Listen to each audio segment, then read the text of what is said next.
Tu dinero en acción, episodio 96.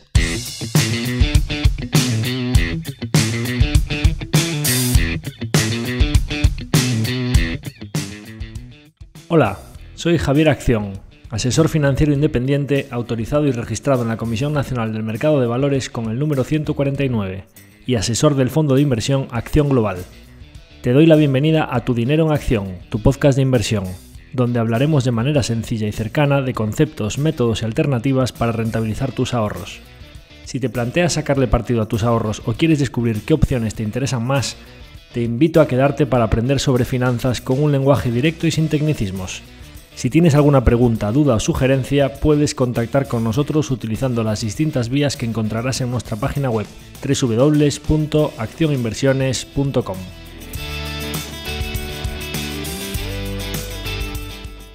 El contenido de este podcast es divulgativo. Las opiniones aquí expuestas son meramente informativas y en ningún caso suponen una recomendación de inversión. Si buscas asesoramiento financiero, debes dirigirte a cualquiera de los asesores autorizados y registrados en la Comisión Nacional del Mercado de Valores.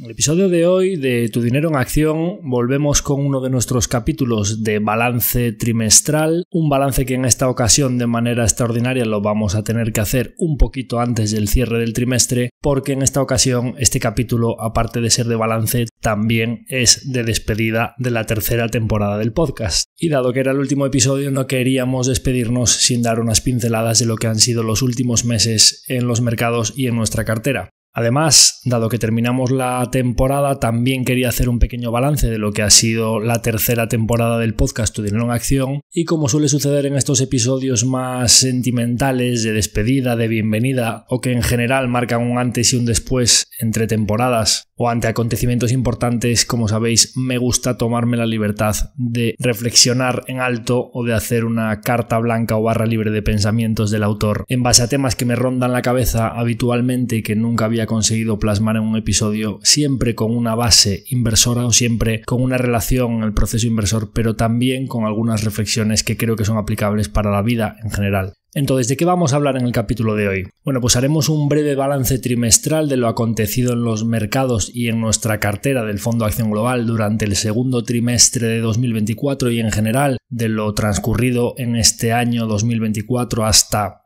estoy grabando el 19 de junio, o sea, prácticamente hasta mitad de año. Haremos un resumen de la tercera temporada del podcast, no tanto un resumen, sino más bien unas reflexiones en alto sobre lo que pensamos que han sido las luces y sombras o lo positivo y lo negativo de la temporada del podcast Tu dinero en acción. Y por último haré una reflexión vital sobre el pensamiento a largo plazo en la inversión, en el deporte, en las relaciones personales y, por qué no, en la vida en general, que creo que este pensamiento a largo plazo es muy aplicable no solo a la inversión. Entonces, yendo con ello, ¿qué tal han sido estos últimos meses? Empezamos primero en lo aplicable a nuestra cartera en particular y luego damos una perspectiva general en lo relativo al mercado. Bueno, pues lo cierto es que está siendo una época relativamente buena, una época tranquila como mínimo. Yo os vengo comunicando desde aquí en las fichas trimestrales a través de los capítulos del podcast, incluso en la carta navideña anual que enviamos a partícipes y también en la reunión anual que hacemos física, que nosotros solo necesitábamos una época tranquila en lo geopolítico, en lo macroeconómico, que desde 2020 a 2022 pues habían sucedido demasiados acontecimientos extraordinarios en muy poco tiempo. Siempre va a venir algún imprevisto, siempre hay turbulencias.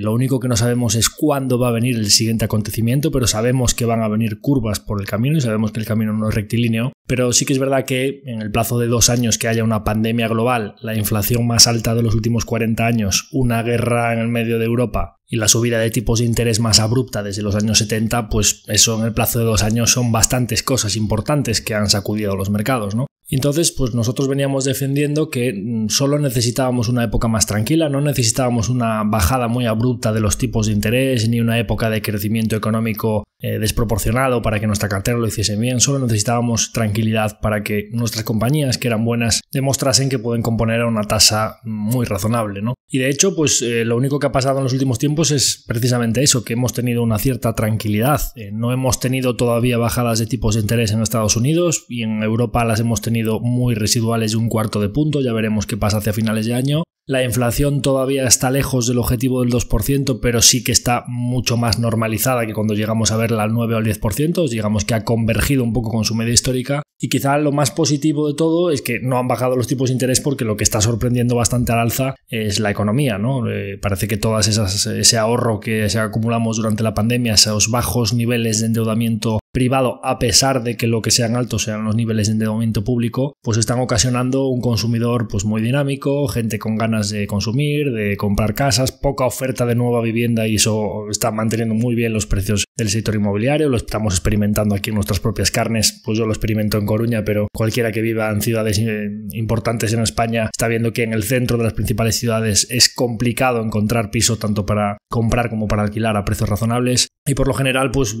restaurantes llenos, colas en todos sitios, precios bastante más abultados de lo que veíamos antes de la pandemia, y un comportamiento por lo general por parte de los consumidores, de las empresas y también de los inversores bastante más resistente de lo que cabría esperar en un escenario de subida tan fuerte de los tipos de interés. ¿Dónde estaría la economía? ¿Dónde estaría la inflación? ¿Dónde estarían los precios del inmobiliario si hubiesen mantenido los tipos al 0 al 1%? Cosa que nunca sabremos, pero probablemente estaríamos ya hablando de un escenario de clara burbuja. Pues bien, nuestra cartera en este escenario lo está haciendo razonablemente bien. No voy a poder dar los datos definitivos porque aún no hemos cerrado el trimestre, como os decía, y realmente pues esto nunca sabes, ¿no? Puede venir una semana mala o 10 días malos en cualquier momento, pero en general parece que terminaremos el segundo trimestre de 2024 entre un 8 y un 10% de rentabilidad. Ahora mismo estamos 9,5% year to date, repartiéndose esa rentabilidad entre 6 puntos y medio más o menos en el primer trimestre y otros 3 puntos y pico en el segundo trimestre. Un segundo trimestre de 2024 que no ha sido para nada rectilíneo. De hecho, el trimestre comenzaba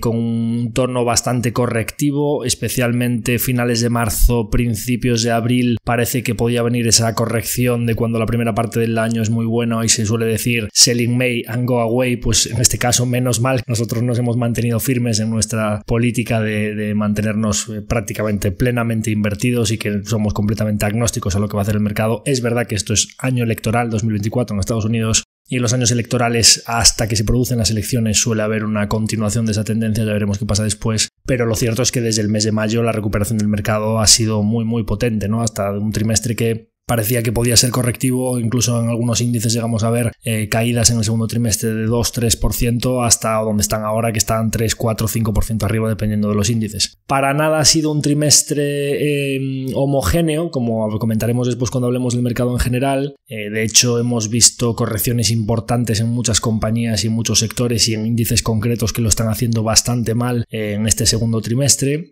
Y nosotros, pues en general, con nuestra cartera,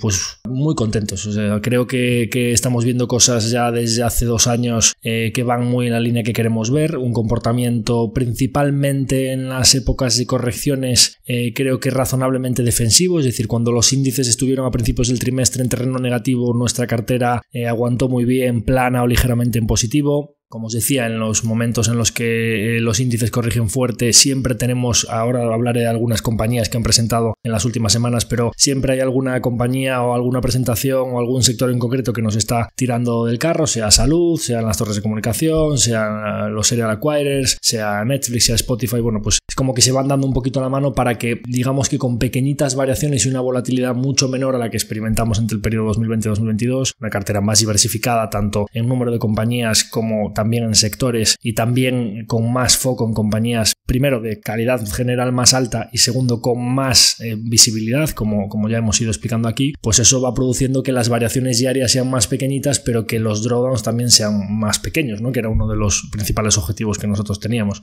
Entonces, bueno, pues en general, ¿qué hemos estado viendo? Y aquí no voy a hacer cherry picking, como dicen los anglos, de coger solo lo que ha ido bien. Os voy a hablar de todas las últimas presentaciones que hemos tenido en las últimas semanas, de las que no había hablado todavía aquí. Hoy concretamente presentó Games Workshop, ha cerrado con un 9% de subida, una compañía que el mercado parece que apostaba porque no tenía mucha visibilidad. Para quien no la conozca, es una compañía de hobby de Warhammer, de las figuritas de plástico para pintar, que pues tiene unos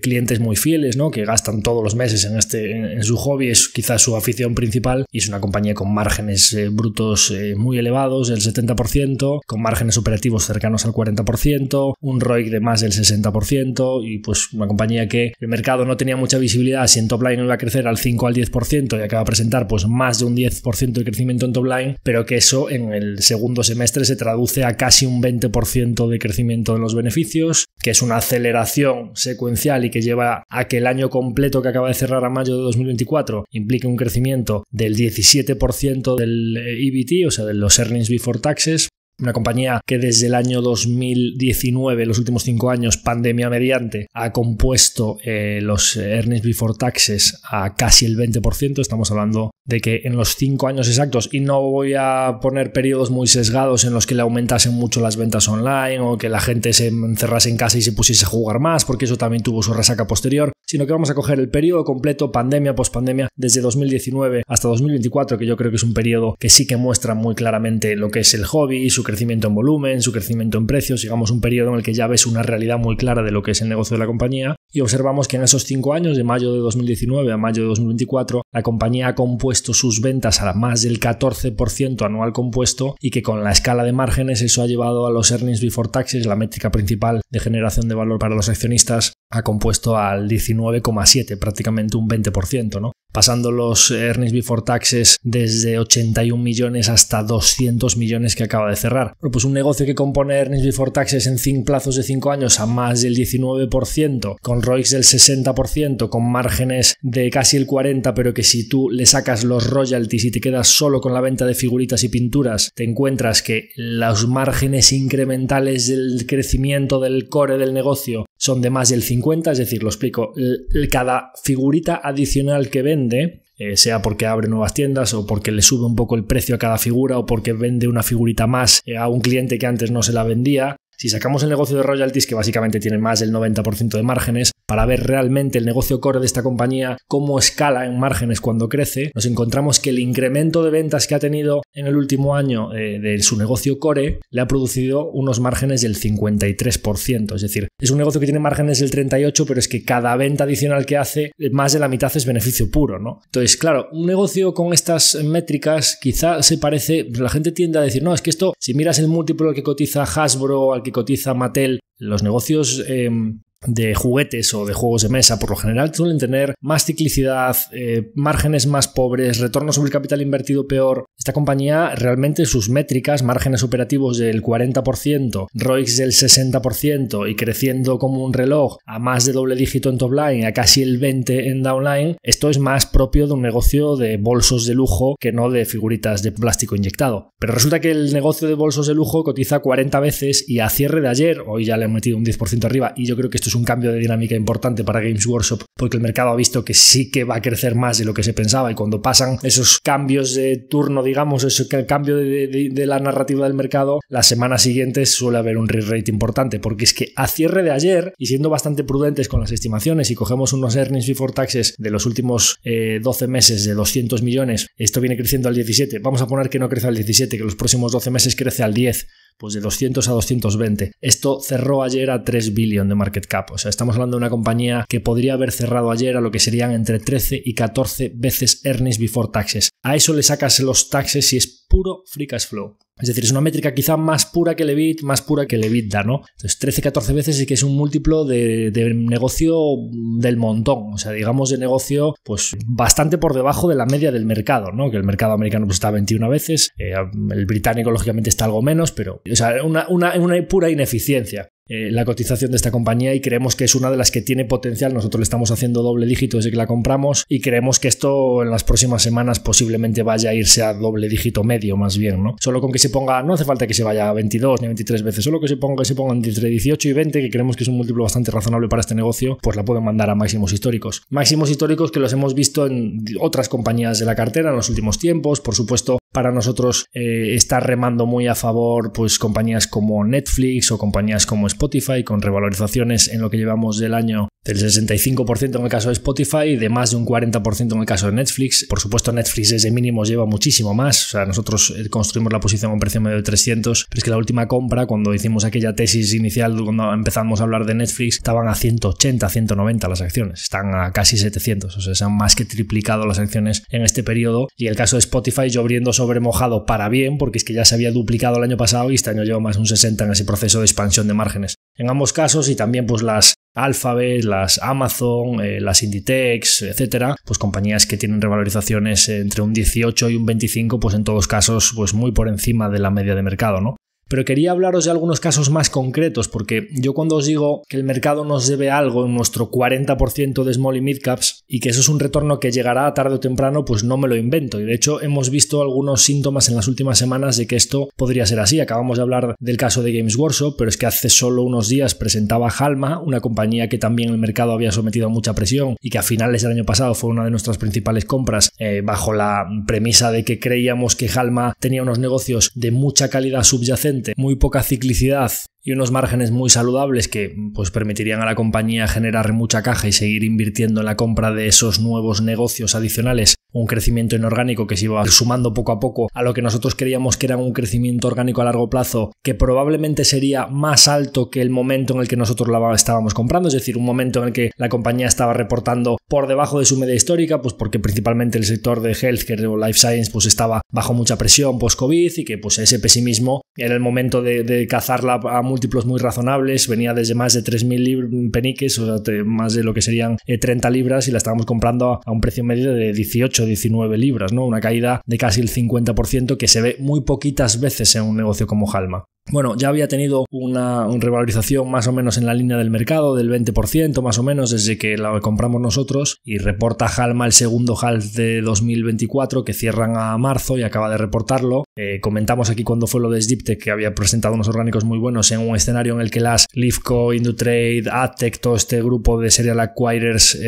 industriales de nicho, distribuidoras, pero que también atienden tanto a sectores puramente industriales como a sectores de salud, etcétera. Pues en el caso de Lifco, dental, demolición y sistemas, pues en el caso de Indutrade también tiene una división de life science, etcétera, pero diversificadas, pero que podrían ser comparables a Halma o SDIPTEC. Pues estaban presentando orgánicos dependiendo del caso del -5, -8 y en algunos casos hasta el -10%. Ahora hablaremos de SDIPTEC, pero Halma se sale, pega un puñetazo en la mesa y se sale de la clase diciendo que ha hecho en el segundo half del 24, es decir, justo este periodo comparable a todas estas empresas que os acabo de decir, unos orgánicos del +10%, habiendo hecho en el primer half +5, o sea, aceleración orgánica muy clara, con una expansión de márgenes adicional le lleva a que el beneficio reportado suba a más del 15% en el half. Si lo hacemos el mix con el 3% que había crecido en el primer semestre, pues se va a casi el 10%, y con unos márgenes pues que venían del 20 y ya van por más del 21%, ¿no? Entonces, bueno, pues el mercado de repente dice, pero como una compañía que incluso en un escenario en el que las compañías británicas están teniendo algunas dificultades, puede haber sectores relacionados con la construcción o sectores industriales, y esta compañía que tiene seguridad o sistemas antiincendios que podría estar relacionado con la nueva construcción y podría haber algo de miedo cíclico ahí, medio ambiente y especialmente life science, que pues se estaba pasando un periodo de resaca importante, pues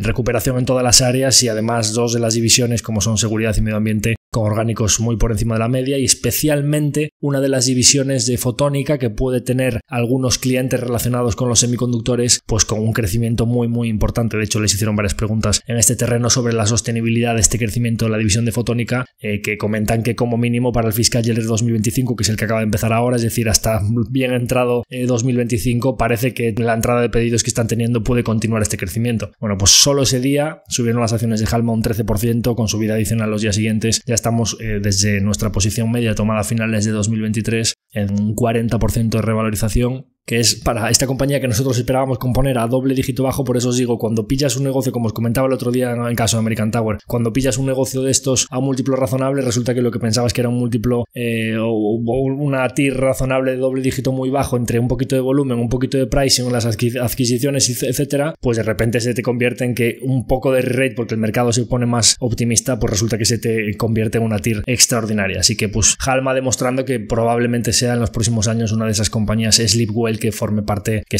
cubra un puesto fijo en nuestro portfolio para los próximos años, ¿no? Hablábamos pues del caso de Games Workshop, acabamos de hablar del caso de Halma,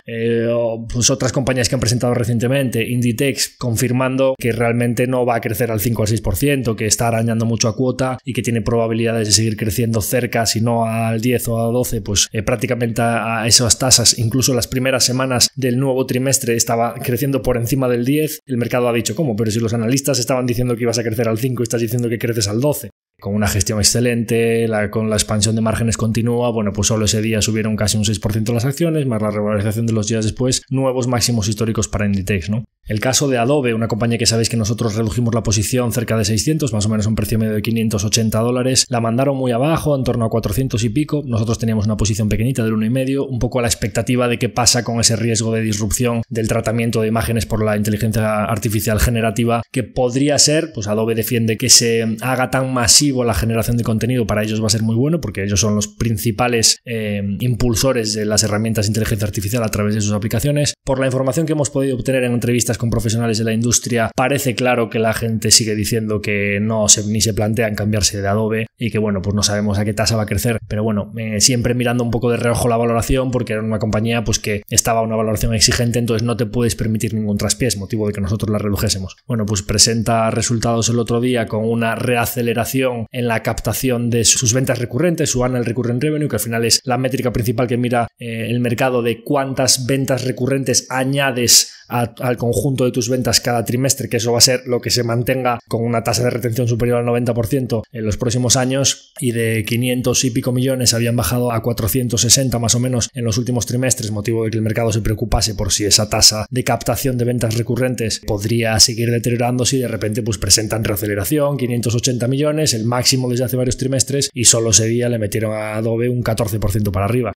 No os estoy contando solo las buenas, lo que os estoy contando es que en general estamos contentos porque nuestras compañías están reportando muy bien. No hemos tenido prácticamente, que yo recuerdo ahora mismo en los últimos meses, ninguna presentación negativa en la que hayamos visto caídas de cotización, y en general pues conclusiones muy positivas de lo que es el comportamiento de la cartera. Quizá lo más fuerte, aparte del caso de Netflix y Spotify, del sector de small caps de nuestra cartera en los últimos tiempos ha sido el caso de SDipTech, ¿no? Una compañía que yo aquí, posición que he venido defendiendo de manera muy reiterada, porque veíamos que la calidad que estaba demostrando el management, el negocio, lo que venían reportando, sus métricas por acción estaban componiendo una tasa muy superior de lo que había hecho la acción en los mercados. Nosotros estamos teniendo una TIR muy razonable porque la teníamos comprada muy bien a finales de 2020, que se había ido muy rápido a precios muy altos, desde 160 la mandaron a 500, y como pudimos ser oportunistas y vender algunas, pues le habíamos hecho una TIR muy razonable, pero durante los últimos tiempos, claro, desde 2020 se va a 500 y 500 la vuelven a mandar a 180, 200, pues en los últimos tiempos los rendimientos anualizados de los últimos 3 años de SDipTech eran malos, ¿no? Pero nosotros estábamos tranquilos porque nos parecía que los negocios que estaba adquiriendo SDipTech eran buenos, que los orgánicos eran buenos, que las decisiones del management tenían sentido, que todo lo que habían ido diciendo a nivel de emisiones de capital, de bonos, de vamos a adquirir tanto, lo cumplían, y que entonces solo tendríamos que esperar, ¿no? Cuando presentó los resultados del primer trimestre os dije, esto es un puñetazo en la mesa encima de SDipTech, diciendo pues que sus orgánicos son mucho mejores que la media del mercado, con márgenes muy buenos, hay mucha resistencia, y eso es un cambio de narrativa como lo que os acabo de contar, que acaba de pasar estas últimas 2 semanas con Halma y con Games Workshop, ¿no? Bueno, pues SDipTech, nosotros la última adquisición que hicimos de SDipTech, porque por esa gestión de la posición de que como habíamos vendido bastantes a 300, 400, etcétera, teníamos margen, y yo cuando vi que estaba bajo tanta presión y que estaban prácticamente al mismo precio al que habíamos entrado nosotros en 2020, a finales de 2022 estábamos haciendo la última compra en SDipTech a 200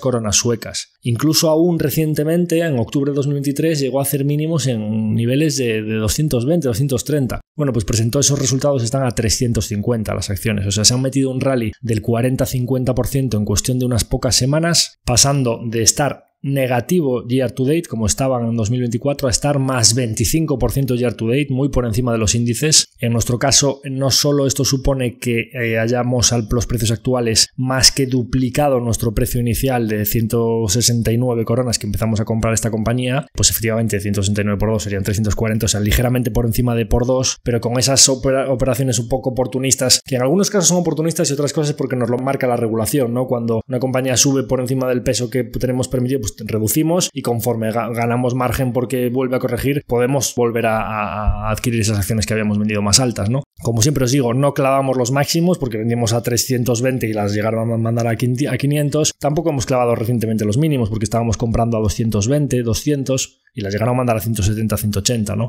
Pero claro, la compañía ha hecho una TIR desde finales de 2020 hasta hoy del 21% anual compuesto, y nuestra TIR aquí, gracias a esas operaciones de entrada y salida, pues es el 36%. Una TIR que ya ha aplicado sobre una posición importante durante 4 años. Entonces, en general, síntomas muy positivos de la cartera, muy positivos. Estoy cada vez más convencido de que nuestra filosofía de inversora es la adecuada, que estamos haciendo las cosas bien. No me quema empezar en algunos momentos a tener algo de cash, si en algún momento alguna compañía se pone muy cara, etcétera, con el cash remunerado al 4 o 5%, pues se irá marcando el mercado a qué precios y en qué momentos iremos haciendo algo de caja para, ir guardando algo de pólvora para cuando vuelvan curvas, que volverán en algún momento, no sé si después de las elecciones, el año que viene o cuando sea, pues volverán, y tenemos muy identificados los negocios que nos gustan y el precio al que los queremos. ¿Qué pasa? Que pues ideal tener pólvora cuando pasen esos trenes, porque si cuando pasan esos trenes tienes que sacar de cartera a otras compañías, el mercado está pesimista y tienes que vender las compañías que tenías en cartera a precios bajos para comprar otras que también están a precios bajos, no hay ese gap, digamos, de alfa de haber vendido alto y comprado bajo. Entonces, para ir contra marea, para ir un poco en contracorriente, no es descabellado que conforme tus compañías se vayan poniendo a precios más razonables y sus tires esperadas los próximos años sean más ajustadas, puedas ir haciendo un poquito de caja aquí, un poquito de caja allá, sin tirar la casa por la ventana. Es decir, no nos vamos a volver locos, no nos vamos a poner un 50% de cash de un día para otro, porque el mercado sabemos que a largo plazo sube y hay que estar invertidos. Pero no me sorprendería ver que en las próximas fichas trimestrales, en vez de un 2%, 1% de cash como tuvimos, o 5% como acabamos de tener, pues podamos ir viendo un poquito más de cash en algún momento. Y en general, bueno, si miramos un poco con respecto a lo que ha hecho el mercado, es verdad que en el primer trimestre nos habíamos quedado un poquito por detrás, y en este segundo trimestre pues estamos recuperándole bastante margen a los índices, especialmente, y aquí voy un poco a lo que ha hecho el mercado, a índices como por ejemplo pues el Eurostoxx, ¿no? Que es un índice que yo os había comentado aquí que ha mejorado bastante con compañías como ASML Holding,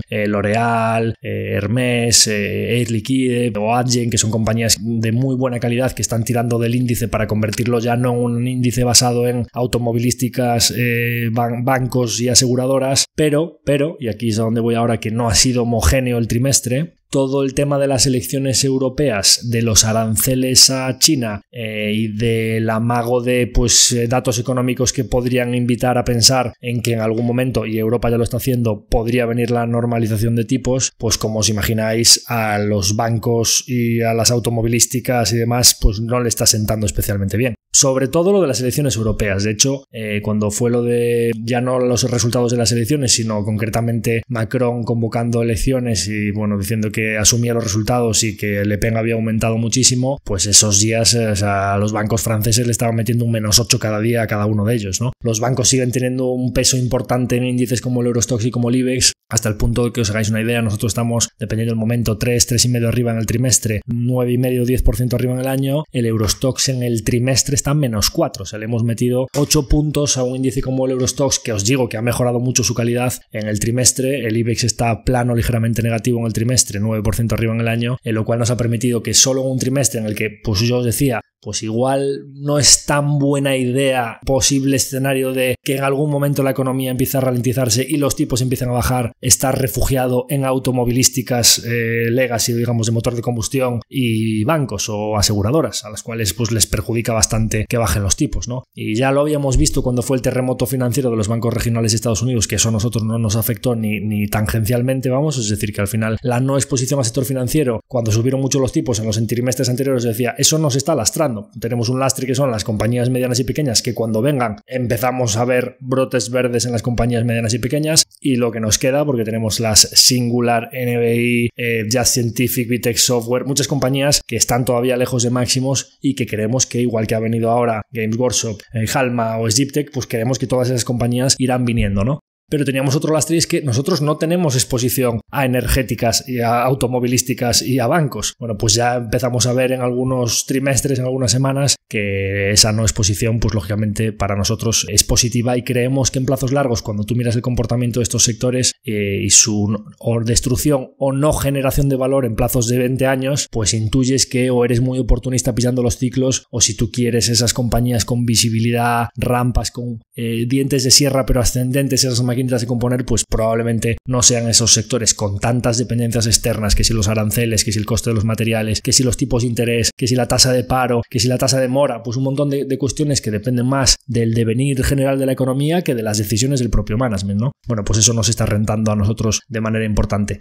Rentando o no nos está restando para que nosotros pues le saquemos mucho margen al Eurostoxx en un trimestre en el que han venido las primeras curvas desde hace varios trimestres, ¿no? Si miramos un poco la foto más general, es una polarización brutal lo que está pasando en los índices a nivel mundial, ¿no? Básicamente, no quiero convertir el capítulo aquí en una ristra de estadísticas o de datos para intentar apuntalar una misma idea, y es que básicamente si no tienes un par de compañías es completamente imposible que hayas seguido el margen de índices. Cuanta más tecnología tengan, mayor. Para que os hagáis una idea, pues el Standard & Poor's ya tiene bastante peso tecnológico, pero si nos vamos al Nasdaq es quizá todavía más extremo. Leía el otro día una estadística que el 45% de la rentabilidad del Nasdaq year to date en lo que llamamos 2024 se lo ha dado solo una compañía, que es Nvidia. El 45% de un índice que va en su saldo, o sea, en su dato en dólares, el 17-18% year to date, y en su saldo en euros, que aún encima el dólar americano lo ha hecho bien, 22% year to date. No hablamos de una compañía biotecnológica o no, hablamos de un índice compuesto por 100 compañías diferentes. Bueno, pues claro, si nosotros miramos esto diremos, joder, pues nosotros que estamos en doble dígito, después de haber hecho el año pasado un 26%, que le sacamos 7-8 puntos a los índices ya en su cambio a euros, pues que este año vayamos, dependiendo del caso, pues 2 o 3 puntos por encima del Eurostoxx y 3 o 4 puntos por encima o por debajo del MSCI World y del S&P, y pues casi 10 puntos por debajo del Nasdaq en euros, pues básicamente diríamos, bueno, pues lo que le sacamos el año pasado, este año, con el tirón de los semiconductores, nos lo está sacando a ellos a nosotros, ¿no? Vuelvo al punto original. Os decía, estoy muy contento con lo que está haciendo nuestra cartera en los últimos tiempos. Voy monitorizando cada semana, cada trimestre, etcétera, los rendimientos de nuestras compañías, de lo que hace la cartera, de lo que hacen los índices, y de verdad hay muchos brotes verdes en el comportamiento de nuestra cartera en los últimos tiempos. Simplemente, bueno, para muestra un botón, el 90% de nuestros partícipes, especialmente los que han sido constantes en las aportaciones durante los últimos años, que compraron muchas participaciones cuando el mercado estaba bajo, están todos en beneficios más grandes o más pequeños. Los que han entrado en los tiempos recientes, dependiendo del caso, un 5 o un 10%. Los que llevan ya más años, pues tasas bastante más elevadas, ¿no? Pero en general, cuando tú empiezas a tener a la gran mayoría de tus partícipes en beneficios y empiezas a ver que muchas de las compañías que estaban rezagadas van presentando muy bien y que tú les sigues el paso a fondos activos con mucho componente tecnológico y de calidad, de los que llevan muchos años presentando rendimientos anualizados muy importantes, bueno, pues hablábamos del Nasdaq y del S&P, el MSCI World más o menos es un índice que también tiene peso tecnológico, pero quizá está más diversificado porque tiene también Europa. Pues nosotros al MSCI World en los últimos 2 años estamos sacando pues en torno a 2 o 3 puntos ya en su cambio a euros, MSCI World en euros en nuestra cartera, pues teniendo en cuenta que al final el MSCI World también tiene un peso de estas compañías tecnológicas grandes, es decir, pues es un índice muy diversificado pero con peso claramente en Estados Unidos y de las big caps, ¿no? Entonces, bueno, pues teniendo en cuenta que nuestro verano de 2023 no fue tan bueno, aún teníamos algunas compañías que lo hicieron mal, que luego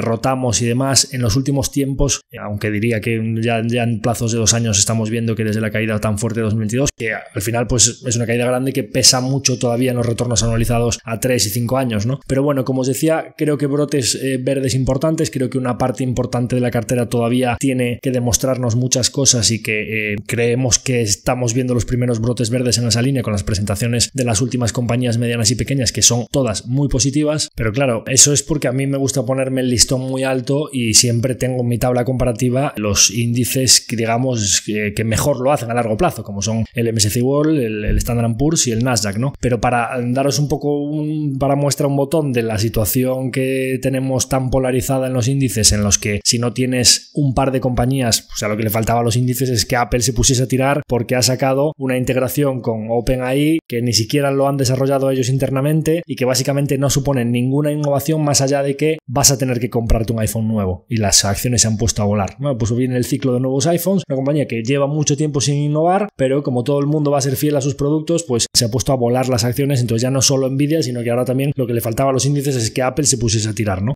Entonces, bueno, en definitiva, al final digo, bueno, pues el S&P 15% year to date, el Nasdaq 18% year to date, el MSCI más o menos en línea con el S&P en el MSCI World en euros un 15%, pero para muestra de que realmente el mercado está muy polarizado, ¿Sabéis cuál es el rendimiento year to date de índices como el Dow Jones o el Russell 2000? Que no son índices en los que haya malas compañías, ¿eh? Estamos hablando de un índice como el Dow, que tiene pues las 30 compañías, digamos, de corte más industrial, pero que tienes una Microsoft también, o digamos, de corte no tan tech, digamos, como un Nasdaq, sector financiero, salud, consumo defensivo, pues Boeing, Microsoft, Walt Disney, Cisco, Coca-Cola, McDonald's, 3M, Apple, Amazon. Vemos que también es un índice que tiene compañías muy buenas que han tirado mucho, IBM, American Express, Visa, Nike, Procter & Gamble, pues un índice que está bastante bien. Bueno, pues ¿cuánto pensáis que va el Dow Jones en lo que llevamos de año? 3% year to date. Es decir, el S&P le saca 12 puntos al Dow y el Nasdaq le saca 15 puntos al Dow Jones. Ahí vemos un poco que si no has tenido esas 2 o 3 compañías, pues, pero es que si nos vamos un poquito más al extremo, ya no nos vamos a las 30 compañías del Dow, sino que nos vamos al Russell 2000, que tampoco es un índice malo, es decir, es un índice que tiene las 2000 compañías de mediana y pequeña capitalización más importantes de Estados Unidos. ¿Cuánto pensáis que va el Russell year to date? Menos 0,1. Depende del momento, flat, más 1, menos 1. Le sacan casi 20 puntos el Nasdaq al Russell, pero es que si nos vamos a 3 años, esto es todavía más extremo, porque el Russell en los últimos 3 años está menos 10% acumulado, es decir, o sea, ha perdido un 10% de su valor en los últimos 3 años, mientras que el S&P va más 31 y el Nasdaq va más 27, o sea, le sacan casi 40 puntos en 3 años los índices de gran capitalización al índice de pequeñas y medianas empresas. Esto es una polarización brutal que, si bien yo creo que pues al final la ola de CAPEX de la inteligencia artificial tendrá que normalizar en algún momento, y es verdad que pues en una ola de CAPEX las compañías tipo Nvidia pues se van a ver claramente beneficiadas, y cuando se enfríe todo ese CAPEX todo eso revertirá, y al final por los índices que tienen mucho peso de estas compañías normalizarán un poco, pero luego más allá de eso, y que también creemos, nosotros lo defendemos, que nuestro 30-40% de small caps estamos empezando a ver que en algún momento les entra el dinero y eso te viene, y en el Russell 2000 pues también vendrá, como le ha venido en otros ciclos económicos, especialmente pues cuando bajen tipos de interés, las compañías pequeñas y medianas deberían verse beneficiadas. Pero más allá de eso, y os hago un ejercicio aquí quizá de mis pestañas de seguimiento, de lo que me gusta a mí monitorizar a lo largo del tiempo, de pues qué tal lo ha hecho nuestra cartera en el último año, en los últimos 3 años, las compañías que nosotros tenemos, frente por ejemplo a mi watchlist de quality de compañías que yo no tengo en cartera porque estaban caras, pero que de promedio son de calidad muy alta. ¿Y cómo lo ha hecho eso frente a mi, digamos, acción global concentrado? Digamos, si yo no tuviese los requisitos regulatorios que me obligasen a tener pues más de 20 compañías, como si yo pudiese seleccionar las 10 que más me gustan, ¿cómo lo habría hecho eso el último año y los últimos 3 años y los últimos 5 años? Y si yo tengo una pestaña de seguimiento que ya no es quality, sino de todas las compañías que yo he mirado, de las que me han hablado, de las que, digamos, pues un batiburrillo de todo tipo de compañías, de todo tipo de sectores que yo conozca, más de 100 compañías ahí, ¿cómo lo está haciendo ese mix de compañías que, digamos, es un mono tirando dardos a una diana en el último año, en los últimos 3 años, ¿no? Bien, bueno, pues os doy algunas conclusiones que creo que son bastante importantes para lo que es en general la filosofía de la inversión indexada y por qué lo hacen también los índices. Nosotros, nuestra cartera, en lo que llevamos de año, pues el conjunto, el promedio, o sea, una cartera equiponderada de las compañías de nuestra cartera estarían haciendo un 8, que si le sumáis lo que ha hecho la divisa, porque el dólar ha ido un poquito a favor, pues ahí tenéis el 10% que llevamos en el año, ¿no? Para que os hagáis una idea, el mix de compañías quality que estaban caras y que por eso yo no las tengo en cartera está más 11% en el año, que si le sumásemos la divisa, es decir, nuestra cartera quality pero cara a principio de año que nosotros no tenemos en cartera, le habría sacado del orden de 3 puntos a nuestra cartera actual. Y ahí vamos a la pregunta de quality versus price. Resulta que al final al mercado el quality le suele gustar, es decir, compañías que ya venían haciéndolo muy bien y que estaban carillas han seguido revalorizándose. Os pongo algunos ejemplos, no os digo toda la lista, pero por ejemplo, para quien le guste mirar, si os miráis Costco, Heyco, Fico, Fair Isaac, que es una compañía de software para scoring para crédito, para entidades financieras, TransDigm, te miras compañías de este tipo y eran compañías que estaban con retornos de más del 100% los últimos 3 años y que están en lo que llevamos de año 32, 30, 31, pues digamos que encareciéndose sobre lo caro, ¿no? Bueno, pues este mix de, concretamente tengo aquí ahora mismo 28 compañías, digamos, pues yo tengo una cartera de 27, pues 28 compañías que yo no tengo en cartera, pero que me gustan y que no las tengo porque están caras. Aquí tenemos Lujo, L'Oreal, Ferrari, tenemos ferrocarriles canadienses, tenemos AMTech, Moody's, agencias de rating, tenemos medios de pago, tenemos algunas compounders suecas que yo no tengo en cartera pero que me gusta seguirlas, tenemos Texas Instruments, tenemos Intuitive Surgical, IDEX Laboratories, Rollins, bueno, muchas compañías que me gustan pero que por H o por B no decido tener en cartera. Bueno, pues este portfolio le estaría sacando 3 puntos a nuestra cartera de quality pero a precio más razonable, para que veáis que un poco lo caro se va encareciendo más, ¿no? En un escenario en el que todavía no han bajado tipos de interés. Después, los cambios que hemos hecho en nuestra cartera para bien, les sacamos ahora mismo con las compañías que entraron en 2023 frente a las que salieron en 2023, le saca 17 puntos en promedio. Y no porque las que hayan entrado de media lo estén haciendo bien, pues las Nemestec, Danaher o Thermo Fisher pues lo están haciendo muy bien, pero tenemos otras compañías como Eurofins o Sartorius Stein Biotech o MSCI pues que en el año no lo están haciendo nada bien. Más o menos este conjunto de compañías que han entrado con los índices haciéndolo muy bien, en el conjunto de estas entradas están planas year to date, con lo cual peor que los índices, pero es que las que salieron, que ya estaban baratas o digamos ya venían teniendo una racha mala, están casi menos 20% year to date. Es decir, veis un poco la dinámica de que lo bueno sigue para arriba y lo malo sigue para abajo, ¿vale? Que esto es un aprendizaje muy importante. O sea, lo que está yendo mal y lo que el mercado lo ve con malos ojos o están tomando malas decisiones o se está deteriorando, continúa su deterioro y las compañías buenas que siguen ejecutando, etcétera, etcétera, siguen para arriba. Bien, acción global concentrados, para que veáis un poco lo que nosotros tenemos, y de hecho lo tenemos en alguna cartera de gente que no quiere invertir en fondos de inversión por diferentes motivos, porque le gusta tener monitorizadas las compañías en las que invierte, porque le va por el país donde es residente fiscal, la fiscalidad, lo que sea, etcétera, o no puede invertir en un fondo español, o porque pues le gusta más tener una cartera concentrada que no pues un fondo de 27 compañías, pues la cartera que nosotros le montaríamos a una persona que nos diga hazme un traje a medida de tus mejores ideas, ¿no? Bueno, pues 15% year to date, que a lo cual le habría que sumar la divisa, más o menos este portfolio estaría del orden del 16-17% year to date,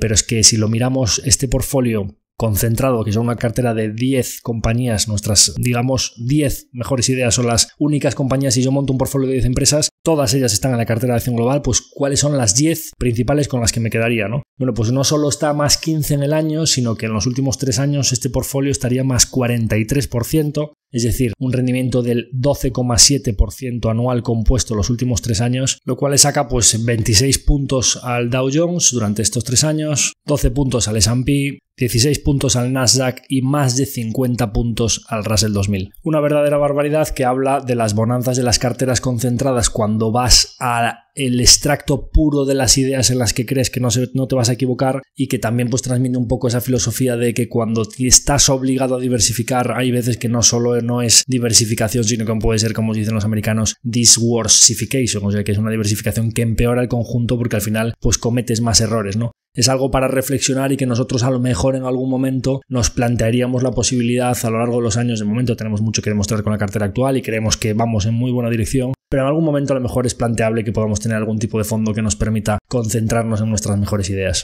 Y volviendo un poco a los datos que os daba de mi pestaña de seguimiento para hacer esa reflexión relativa al porqué de los índices, que por supuesto pues ahora han tirado los semiconductores, en otro momento pues fue Apple la que tiró, en otro momento pues sería otra, pero en general frente a esa diversificación que tienen los índices en los que no solo las compañías que van haciéndolo mejor van ponderando más, sino que por ser un índice por capitalización le va dando cada vez más peso a la compañía que mejor lo está haciendo, y ahora estamos viendo como Nvidia va subiendo, cada vez pesa más y cada vez le aporta más al índice, cuando antes fue Apple, antes fue Microsoft, etcétera. Y no solo esta tendencia a la indexación les favorece, sino que además, por ejemplo, pues en el caso de Apple, las enormes cantidades que destina a buybacks, es como me decía un gestor, un colega de profesión recientemente en el foro MedCap cuando estuvimos allí, me decía, no, es que indexación más buybacks ya es la fuerza más poderosa de la naturaleza, es que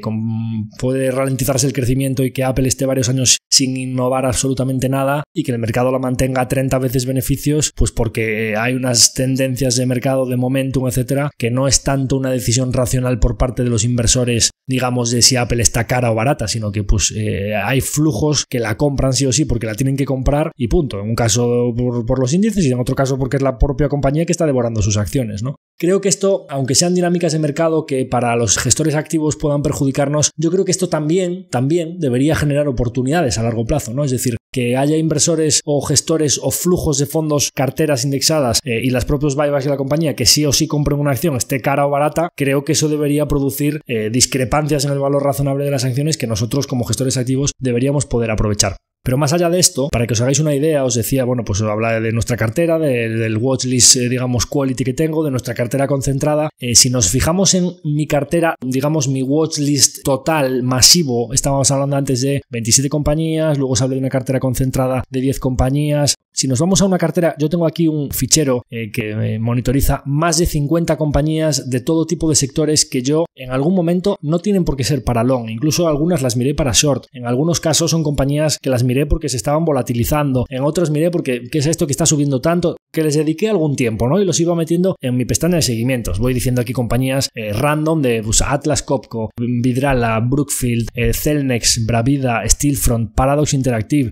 Adyen, MIPS, Keywords, Moderna, Nvidia, Lumine, Energy SolarTech, Altia, Teleperformance, Technion, Fornox, Salesforce, STEM, Surgical Science, Meta, Intercontinental Exchange, Allfunds, Signity, Admicom, Copart, Guillemot, Endor, Media and Games, pues todo tipo, hay gaming, hay infraestructuras, hay energía, hay renovables, hay vidrio, hay de todo. Bien, claro, esto es un mono tirando dardos contra una diana. O sea, es decir, esto aquí, la selección activa que hay aquí, si tú haces una cartera de 50 compañías random, pues dirías, pues hombre, pues ¿qué probabilidades tienes de que esto supere los índices? Pues bastante pocas, ¿no? Porque no estás seleccionando las mejores, sino que estás... Bueno, ¿cuál creéis que es el rendimiento promedio de esta cartera en lo que llevamos de año, year to date? Os hablaba de los índices, dependiendo del caso, pues 14-15%, en el caso del Nasdaq un poquito más, en el caso del Eurostoxx un poquito menos, porque lo ha hecho peor recientemente. Hablábamos de una caída importante en el trimestre que se iba hasta el 7-8% year to date frente al 13-14% que llegó a estar. Bueno, pues esta cartera random de monos tirando dardos a una diana, el promedio, o sea, una cartera equiponderada a 1 de enero de 2024, a día de hoy el promedio de revalorización de todas las acciones que componen esta lista es del 11%. Si a esto le añadísemos la divisa, estaríamos hablando de una cartera que iría a día de hoy pues en torno a 13-14% year to date, que es en línea con los mejores índices del mundo tipo MSCI World y S&P, no tanto como el Nasdaq, porque al final esta cartera no es tecnológica. Teniendo en cuenta esto está por encima de lo que ha hecho nuestra cartera, en línea con lo que ha hecho nuestro watchlist quality y solo por debajo de lo que ha hecho nuestra cartera modelo más concentrada, digamos, ¿de acuerdo? Esto ha sucedido con compañías como Endor, que está en este watchlist, que se ha volatilizado, ha perdido un 95% de su valor, como STEM, que ha perdido un 71% de su valor, como Alfen, que ha caído un 45% year to date, o como Paradox Interactive, que ha caído más de un 40%. Y seguimos, tenemos otras que han caído un 38%, un 28%, etcétera, etcétera. Diréis, ¿cómo es posible que el promedio de compañías que componen este portfolio random de más de 50 compañías se haya revalorizado un 11%, más divisa pues tendríamos cerca de un 14% year to date, cuando bastantes compañías de las que estás diciendo se han volatilizado? Bien, porque si nos vamos a la parte alta de la lista, tenemos a unas, pues las ASML, Meta, Produca, Moderna, etcétera, 34, 35, 41, 49, Signity más 53, y pasamos ya a compañías como AppLovin, que tienen un 103 de revalorización anual, 103 year to date, Nvidia 174 year to date, y Supermicrocomputer 224% year to date. Se ha más que triplicado en el periodo y Nvidia se ha casi triplicado en el periodo, ¿no? Entonces, claro, si nosotros dijésemos, bueno, claro, es que como tienes dos o tres ganadores tan grandes, dos o tres compañías de las 50 que han hecho retornos tan altos, y como hacia arriba los retornos son asimétricos porque son infinitos, y hacia abajo la peor compañía del portfolio, lo máximo que puede caer es un 100%, que de hecho lo que ha caído es un 95%, la peor compañía de esta pestaña de seguimiento, pues entonces la asimetría de los retornos, que siempre decimos la asimetría de los retornos de la renta variable, si dejas correr a tus ganadores de manera infinita, implica que el promedio de una cartera equiponderada que tú la dejes correr va a hacer retornos muy altos. Eso es exactamente lo que hacen los índices. Para muestra un botón, y es que si nosotros simplemente en vez de estas 52 compañías que os decía, solo tuviésemos 50, es decir, seleccionásemos de la tercera para abajo, es decir, vamos a sacar Supermicrocomputer y vamos a sacar Nvidia. Vamos a escoger ya desde una que ha hecho un 100% de rentabilidad, que es Ablovin, hacia abajo, ¿de acuerdo? Y vamos a coger todas las demás. Os decía, 11% más Ibiza, 14%. ¿Sabéis cuál es el promedio de rentabilidad de este portfolio solo si excluimos a las dos mejores? 3% year to date. Es decir, desde un 11 que con divisas iba casi un 14, nos vamos a un 3%, es decir, estaríamos perdiendo 8 puntos, que es el 70% de la rentabilidad que ha dado el portfolio. ¿Cómo no va a decir ahora la gente, no, es que si no tienes Nvidia te pierdes el 40% de los... Eso es lo que es la indexación, es decir, la indexación por capitalización al final lo que hace es que la asimetría de los retornos implica que solo una o dos compañías van a darle la gran mayoría del retorno del índice. Y como gestores activos, claro, pues es que el Nasdaq tiene 100 compañías, es bastante probable, además como las que se mueren la saca y van entrando nuevas compañías, la probabilidad de que cada año tengas una que te haga más 200 o más 300 es muy elevada, y la probabilidad de que como gestor activo justo selecciones esa compañía cuando era muy difícil anticiparse a lo que era el futuro, o que justo, digamos, sepas ver venir, o mantengas en cartera una compañía que ya se había puesto muy cara y que la dejes correr hasta que se triplique, cuadruplique, etcétera, etcétera, pues es muy complicado. Y la probabilidad de que tú tengas las otras 98, o que incluso seleccionando solo 20, pues en 20 tengas menos probabilidades de que haya una o dos que se dupliquen o te tripliquen, básicamente porque cuando se te duplican o te triplican, la regulación te obliga a empezar a podarlas, es decir, a cortar las flores y a regar las malas hierbas, pues esto es lo que es la indexación, ¿no? Nosotros tenemos que saber convivir con esto. Nosotros, me parece, cuando la gente dice, oye, pues no, es que el mayor retorno del índice se lo ha dado una... Claro, es que montaros vuestras pestañas de seguimiento y hacer una pestaña de muchas compañías diversificadas, ya veréis como año tras año la gran mayoría de los retornos te los dan 2 o 3 compañías, ¿no? Ya lo decía Warren Buffett, deja correr tus ganadores, let your winners run, porque a lo largo de una carrera inversora la gran mayoría de los retornos va a venir de unos poquitos aciertos, ¿no? Nosotros estamos muy centrados en dejar correr a nuestros ganadores. Por supuesto, no vamos a cortar de manera demasiado agresiva las Constellation, las Netflix, las Spotify, etcétera, porque creemos que hay que dejar que corran, y ya la regulación nos está invitando periódicamente a que tengamos que ir podándolas. Y en lo que estamos centrados es en tener los mínimos errores posibles. Yo estoy más que mirando a los aciertos, estoy mirando pues el riesgo de disrupción que hay en Adobe, o el panorama competitivo en Align Technology, por qué de nuestra cesta de salud Thermo Fisher o Danaher han tirado muy bien y Eurofins o Sartorius Steading lo han hecho mucho peor que los índices desde que las incorporamos a cartera. Si puede ser que Singular recupere esa senda de crecimiento tan buena que tenía en los últimos años y cuándo puede suceder. El plan de 2027 de Neve y Bearings, si lo terminan plasmando y cuándo la acción va a recoger toda esa revalorización que han tenido sus fundamentales. Eso es lo que estoy mirando. O sea, al final nuestras decisiones de inversión de los próximos tiempos lo que va a venir es por tener cada vez menos errores y más compañías en las que tengamos mucha visibilidad, en las que dejemos correr los beneficios y que se confirmen como esas, pues que ya tenemos bastantes: Netflix, Constellation, Microsoft, Alphabet, Deeptech, Amazon, Vitech Software, Lifco, Jazz Scientific, Inditex, Games Workshop, Halma, pues todas esas compañías que son grandes aciertos y que cada vez tenemos un peso mayor ahí, pues que ese peso, en vez del 70 y pico % que tenemos ahora mismo en compañías ya muy contrastadas, Sleepwell, y que ya llevan dándonos muy buenos retornos durante mucho tiempo, pues que nos vayamos acercando cada vez más a tener el 100% de nuestro dinero en compañías muy contrastadas y en las que las posibilidades de errores tiendan a cero, ¿no? Pues bueno, pues contento con los últimos tiempos, hablando de un mercado en el que no ha sido para nada homogéneo el comportamiento, que ya veis que hay pues vientos en contra del sector financiero, ahora las elecciones europeas, materias primas, energía, a ver qué pasa, China con una recesión importante, en cualquier momento pueden tomar una decisión de que si Taiwán, etcétera, nubes en el horizonte, como os decía, en los últimos tiempos nos pagan por soportar volatilidad. Creemos que la inercia es muy positiva y que los datos económicos fuertes pues están mitigando más que de sobra la no bajada de tipos de interés tan pronunciada como se esperaba, que se daban 5 o 6 bajadas y no se está produciendo. Ya veremos qué pasa a final de año y bueno, pues para qué negarlo, o sea, si nuestra cartera lo está haciendo bien en un escenario de simple estabilización, nuestros flujos de caja muy resilientes con un poquito de ralentización económica, o si bajasen los tipos a un promedio histórico del 3%, tenemos compañías en cartera que lo pueden hacer muy bien. Así que hasta ahí un poco las conclusiones de lo que sería el portfolio, el mercado y estos últimos meses. Voy a dar unas pinceladas de lo que ha sido la tercera temporada del podcast, algunos pensamientos en alto, antes de terminar con una reflexión final que me parece importante como inversores y como personas, digamos, el pensamiento a largo plazo, ¿no? La tercera temporada del podcast en general diría que pues tengo varias cosas positivas y varias cosas quizá no tan buenas que comentar. Como siempre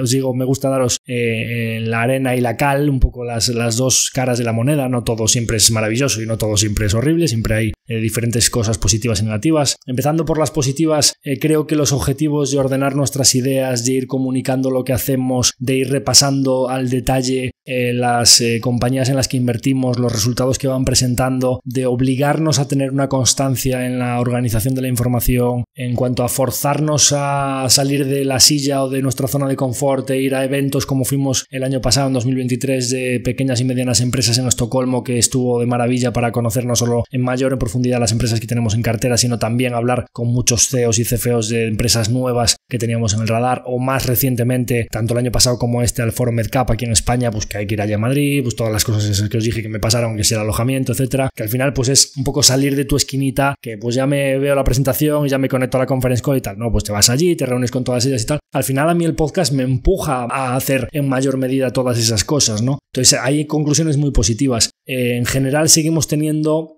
feedback y contactos de personas que pues para nosotros es muy muy positivo lo que nos transmitís de la calidad del contenido, o sea que al final pues que os gusta el contenido que publicamos y cómo lo transmitimos, ¿no? Cómo lo comunicamos. Para nosotros eso es lo más importante de todo. Quizá pues ver que gente, bueno, pues el podcast tiene pues 3.000 escuchas a la semana, pues claro, es que nosotros conocemos a 200. ¿Quiénes son los otros 2.800? Entonces cuando de repente uno de esos 2.800 nos contacta, que pasa periódicamente, pues una vez a la semana, una vez cada 2 semanas, oye, pues mira, os conocí por el podcast, oye, mira que escucho el podcast, joder, muchas gracias, el contenido y tal, de verdad me está enseñando muchísimo, tal. Para nosotros eso tiene un valor incalculable. Por eso, de verdad, y os animo desde aquí, queráis invertir con nosotros o no, queráis contactarnos, no cuesta nada. Pues en la página web tenéis un WhatsApp, tenéis una dirección de email o el número de teléfono, nos llamáis, escribir 3 líneas o en redes, nos ponéis un... Para nosotros es importante para animarnos, porque ahora voy a las partes quizá más que nos invitan a reflexionar del podcast, con lo cual que nos animéis a seguir y que nos transmitáis vuestras sensaciones es importante para nosotros, ¿no?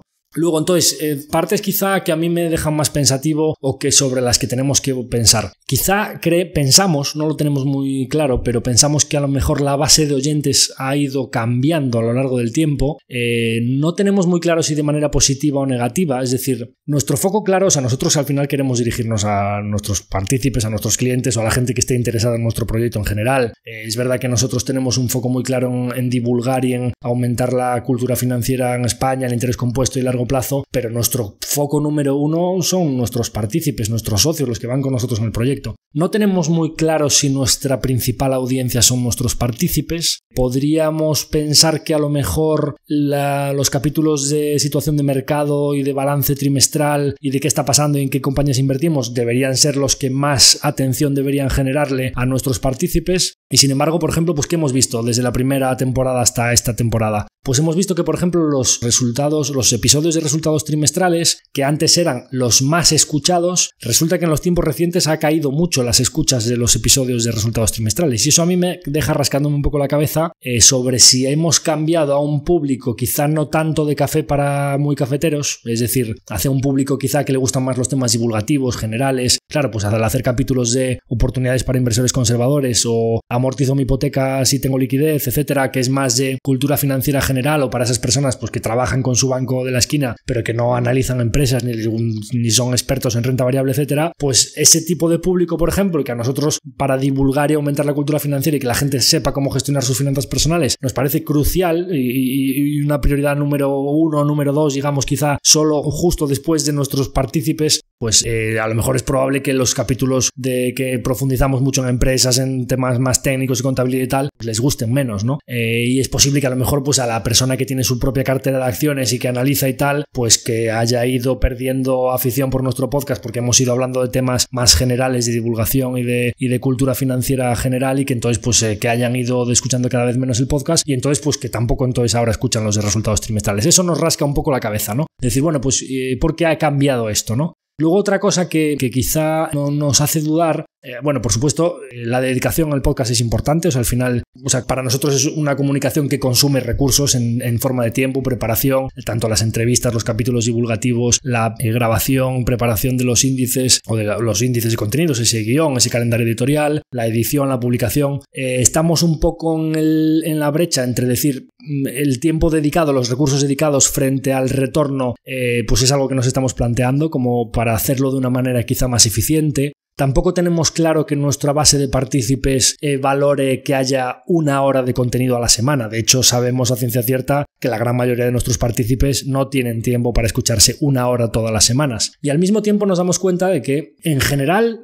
vamos a sin entrar en cifras concretas, porque al final cuando en una temporada metes algún descanso más, en general las audiencias medias o el número de escuchas medias de esa temporada pues van a ser más bajas que cuando estuviste durante 8 meses, me lo invento, publicando todas las semanas, pues el número de escuchas medias de esa temporada es más alto, ¿no? Pero en general vamos a decir que la tendencia de las escuchas de nuestro podcast hizo pico en algún momento entre finales de la primera temporada y principios de la segunda, y esta tercera ha tenido claramente pues menos escuchas que la primera y que la segunda. Y yo no es que sea competitivo, sino que yo cuando me planteo los proyectos, a mí me gusta, me decía mi padre, y es algo que me queda muy grabado mucho tiempo, camarón que se duerme se lo lleva la corriente, ¿no? Entonces nosotros, en todo lo que hacemos en general, no queremos ser camarón que se duerme. Nosotros queremos tener unos objetivos o que haya unas mejoras incrementales, sea en el contenido, en la calidad, en las audiencias, en todo, ¿no? Entonces, el hecho de que nosotros hayamos, por supuesto, hay que decir aquí, cada vez hay más proyectos de divulgación y de comunicación financiera en nuestro país, en español, ¿no? Al final te encuentras que en muchos casos hay proyectos súper chulos de gente joven que está con todas las ganas y que están traccionando mucho, en los que al final pues te pones a mirar un poco pues lo que hacen, el tipo de contenido, etcétera, y dices, claro, pero en muchos casos es que el podcast o el YouTube o el vídeo, lo que hagan, o el curso que promocionan y que venden, etcétera, lo que sea que están haciendo, que está teniendo X audiencia, eso es el 100% de su negocio. Es decir, es una persona, un equipo de personas cuya dedicación total es ese podcast o es ese YouTube o es ese canal o ese Instagram o sea lo que sea, ¿no?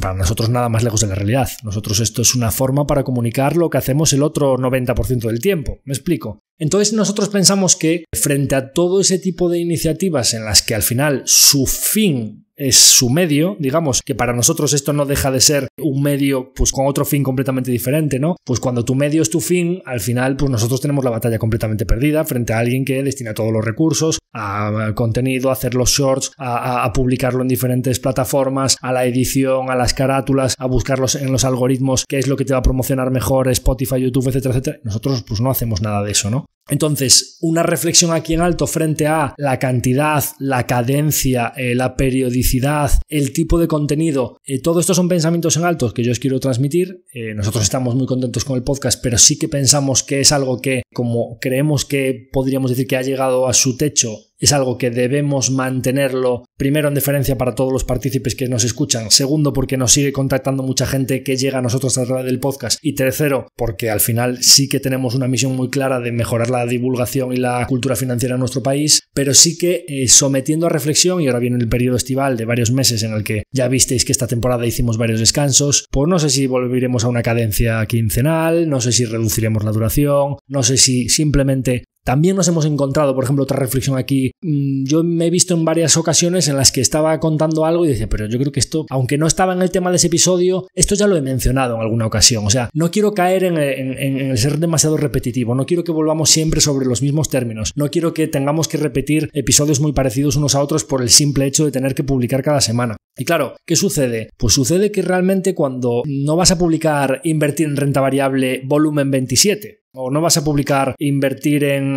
criptomonedas volumen... O sea, quiero decir, nosotros no queremos ser aquí el volumen 3 del CFA, que lleguemos a un nivel hiper complejo para café para muy cafeteros, ¿no? Algo que realmente la gran mayoría del público no lo entienda. Nosotros no vamos a hacer eso. Entonces, cuando has hablado de renta variable, de renta fija, de inmuebles, de criptoactivos, de planes de pensiones, de fondos de inversión, de derivados y opciones, pues claro, se te empiezan a terminar un poco los temas, ¿no? Y además, donde sí que es infinito, de qué podemos hablar siempre, porque siempre va a haber novedades de los resultados de las empresas en las que invertimos. Nos encontramos que parece que al público o a nuestra masa crítica de audiencia actual cada vez le van interesando menos los episodios de resultados trimestrales. Y luego, pues dices, bueno, pues tú, fe ciega en lo que es tu pasión, haz lo que tú haces a largo plazo, lo que te guste hacer, y los que vayan detrás, pues irán. Entonces tira del carro y vendrán detrás. Pues algo que a mí me apasiona y que me parece un contenido diferencial son las entrevistas. Las entrevistas a CEOs por ejemplo, como esta temporada que hemos podido traer al CEO de Just Scientific, David Cicurel, o al CEO de Vitex Software, Ol Bachman, pues es que son dos de las, no de Europa, o sea, son dos de las mayores compounders del mundo de las últimas, el caso de Just Scientific 20, el caso de Vitex casi 30 años, ¿no? O sea, compañías que han compuesto acerca del 30% anual compuesto durante 2 décadas, verdaderas barbaridades. Bueno, las entrevistas, os decía que habían bajado las audiencias en los episodios de resultados. Las entrevistas tienen un 50% de caída en las escuchas. O sea, es dramático. Nosotros, cuando vemos un contenido como ese, hay algunas personas que nos escriben, que no nos escriben nunca, y cuando hacemos algo de eso nos dicen, joder, enhorabuena porque es que a este tío no lo ha traído nadie. O sea, en pocas entrevistas como estas habrá a lo largo de la historia de este CEO, que además está a punto de jubilarse. O sea, enhorabuena. Y digo, ya, sí, joder, gracias. La verdad es que estoy súper contento con haber podido entrevistar a esa persona, todo lo que nos ha enseñado, todo lo que hemos podido aprender, pero lamentablemente la gran mayoría de la gente no lo comparte. O sea, no lo comparte, no. Es decir, es como, pues que soy un bicho raro. Me gustan unas cosas que a la gran mayoría de la gente no son las que les gustan, y la gente le da pereza verse 50 minutos en inglés con subtítulos sobre una compañía en la que ni... Y además es que sospecho que posiblemente a los muy cafeteros realmente eso sí que le guste y lo vean, y al posible partícipe promedio de nuestro fondo que dice, pues Javier, mira, confío en tu gestión, confío en tu criterio y lo que tú digas, pues verse ahí al CEO de la empresa hablando durante una hora, pues a lo mejor no es en inglés, que no lo puede poner en el coche porque si los subtítulos, etcétera y tal, pues a lo mejor no es lo que más le motiva, ¿no? Entonces, bueno, pues ahí van un poco las luces y las sombras en cuanto a que por donde va nuestra pasión o donde tenemos contenido infinito, como son los resultados trimestrales o las entrevistas, pues a la audiencia parece que no es lo que más le está gustando, y sobre la divulgación o temas genéricos de inversión y de ahorro, pues tenemos una limitación en cuanto a la cantidad de contenido que podemos emitir porque no queremos ser repetitivos, ¿no? Entonces, en definitiva, comprometidos con el proyecto a largo plazo, 100, reflexión sobre diversos temas y a ver cómo lo planteamos ya de cara a la 4ª temporada. También os digo que sí, reflexionando y pensando para que sea un proyecto que recursos versus retorno pues sea sostenible en el tiempo, porque nosotros no debemos olvidar que para nosotros nuestro core, o sea, nosotros si no captamos ni un solo cliente más en los próximos años, nosotros solo con que cumplamos los rendimientos que creemos que nuestra cartera debe dar, yo tengo 40 años, o sea, tengo pues unas estimaciones de que las empresas que tengo en cartera pueden estar a unos precios determinados en tal tiempo, y si eso se cumple, el patrimonio que tendrá nuestro fondo, etcétera, y nosotros tenemos una carrera profesional por delante muy fructífera, con independencia de que hagamos más o menos ruido, de que hagamos más o menos marketing, de que captemos a más o menos clientes. El foco absoluto es nuestra cartera, el foco absoluto es el retorno del fondo en los próximos años. Entonces, pues en eso debemos estar centrados, y en eso diría el 80, el 90, el 98% de nuestro tiempo tiene que estar centrado ahí, ¿no? Entonces, hasta aquí la reflexión, primero de nuestra cartera, del devenir general de los mercados, y ahora pues concretamente sobre la 3ª temporada del podcast, que ya veremos a dónde nos llevan esas reflexiones de cara a la 4ª temporada. Y quería terminar el episodio de hoy, la despedida de la 3ª temporada, con una reflexión en alto sobre un concepto que me viene dando vueltas en la cabeza desde hace tiempo. Y es que pues en muchos casos me encuentro que pensando sobre inversión o sobre deporte o sobre cuestiones de la vida en general, llego a conceptos en los que hay unos paralelismos bastante importantes en los factores por lo menos importantes para mí o para mi vida en particular, tanto en lo profesional como en lo personal.